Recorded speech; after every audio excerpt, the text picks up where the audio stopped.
Hey guys, Harley.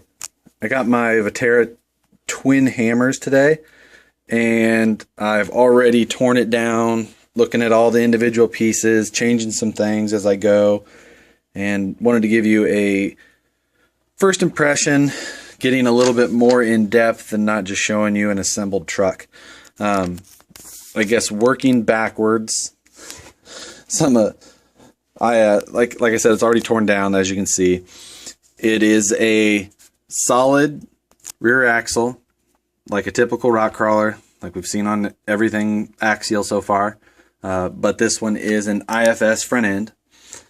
There's been IFS custom builds before. I've done one. Never really got around to fully finishing it. I've got another one sitting over on the bench, but it just kind of stalled out, especially once I saw this thing. This is a 1.9 size truck, so it is a little bit smaller. The tires are, when we first leaked stats, they said 4.1, but they measure much closer to 4.5 almost. So nice size tire. They feel good, pretty firm, or pretty sticky, but they've got a nice firm foam in them, so I imagine they'll do pretty well at speed. The front suspension is pretty cool. Uses kind of a Revo style cantilever type deal. I've got the transmission pulled out. It all sits in here in this. Yeah, it all sits in there. Cantilevers mount up. Anyway, the transmission reminds me a lot of the Losi comp crawler, which would probably make sense since this truck did come out of the Losi house, and I believe it was designed as intended for Losi at the beginning, possibly. But anyway, like I said, kind of reminds me of the comp crawler in a few ways. The motor mount is, I don't know, overcomplicated, it seems. Maybe it'll be just fine. It just, overcomplicated motor mounts kind of annoy me. But anyway, it is a 2-speed, pretty cool. I didn't even drive this truck yet. I just got it home and tore it apart. So wanted to see kind of the inner workings of some of the things. This is the stock shifts, or the stock steering servo. I made an adapter to mount it up there out of a stock steering servo plate for an axial AX10, SCX10. I'll have some pictures of that and how I did that on a build thread that I'll start on RCC. So if you want some more info on how I mounted that, and I imagine that'll be a pretty popular mod, you'll probably be able to find how-tos on that in lots of places. I did swap out the stock steering servo with a Futaba brushless, so a little faster, and I just wanted I like to have strong, fast steering servos, so I figured that would be a nice touch. The stock battery is tiny. Just a little tiny 2000 milliamp 2-cell. It goes the stock battery tray in the back here. It's meant to fit lengthwise, well, in the opposite way. Anyway, I'm going to be running these Turnigy 2200 milliamp 3 cells. It is a lot bigger than the stock pack.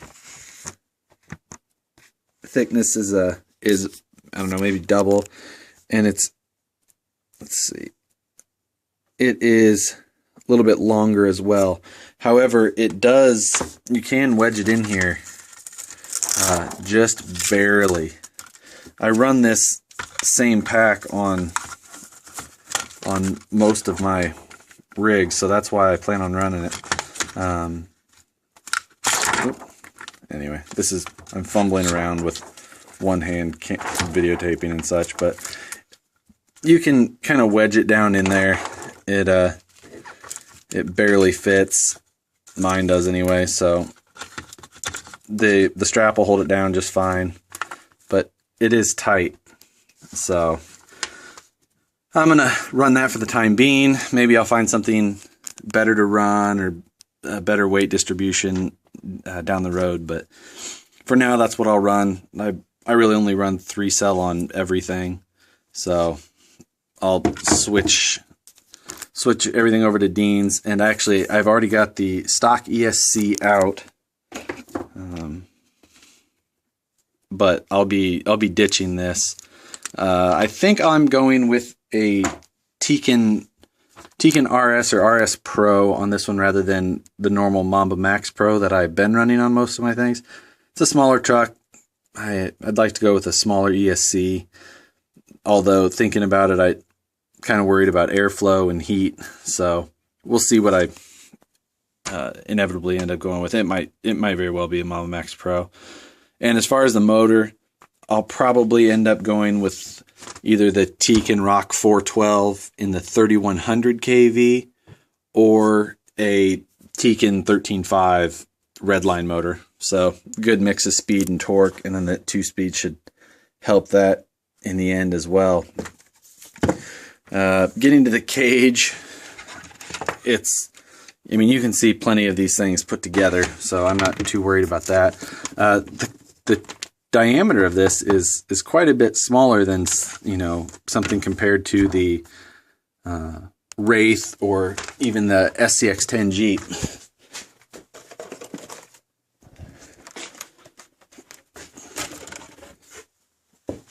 So, I mean, comparing it side by side, these trucks are about the same size, but you can see that these tubes are a lot smaller than the Jeeps or the Wraiths.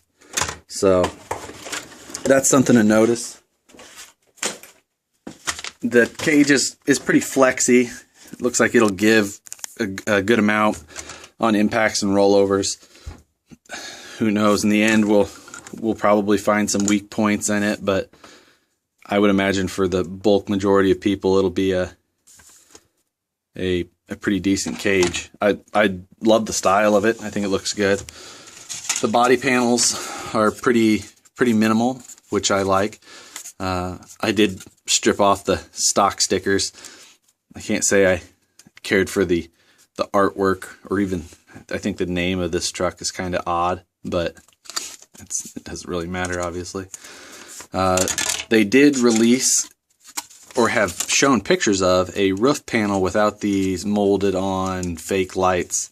So I'll be looking for that. Hopefully it comes in the body panel replacement set that I already ordered today, but it won't be here for a few days, and I'll get a custom wrap put on this truck and going from there. I also am swapping out the stock DX3E radio for a Futaba radio.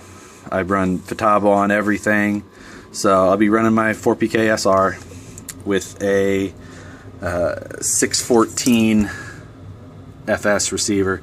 It's a lot smaller than the stock Spectrum receiver. And you can see the size difference. So this thing was pigtailed for waterproofing. I can waterproof this if I'm worried about it.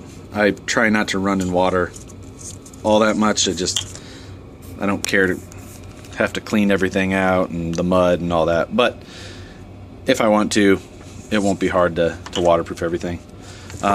One thing in the rear, this runs a trailing arm setup where the shocks mount to the trailing arm halfway. One thing that it annoyed me a little bit was they mounted this shock on the center line between the front and rear link mounts. If they would have mounted it a little below that, you wouldn't get this rocking as bad when you had weight on the shocks from the truck. So I hope the first aftermarket company to remake these lowers that just a hair, and that'll keep that trailing arm pressed down, and you'll get rid of that rocking. It probably has no hindrance on performance, but look, it's annoying to me. So the rear upper links are a pretty thin plastic. They feel fairly rigid, so they might be just fine. They are just upper links, which don't necessarily take the abuse as the lowers.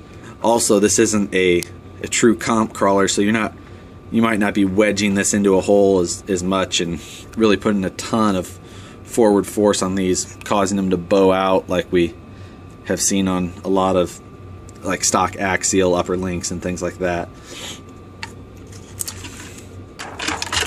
The rear axle looks good, clean, simple, not a lot of scale detail like the axial XR or AR60s, which I really liked the AR60s. This one, hopefully we see something cool in aftermarket come out that maybe looks like a fabricated 9-inch housing. You know, there's a ton of those both in the rock crawling and desert racing world, so I hope we see something along those lines. It could add some cool scale points. I do plan on keeping this truck a little lighter. I'm not going to go crazy weight diet like the comp rigs have been, but at the same time I do want to try and keep it light as far as staying durable and performing well. The one thing I am seeing kind of out of the box that I wasn't super impressed with was the steering rack. It's this slide bar right there. It's got a pretty good amount of wiggle in it.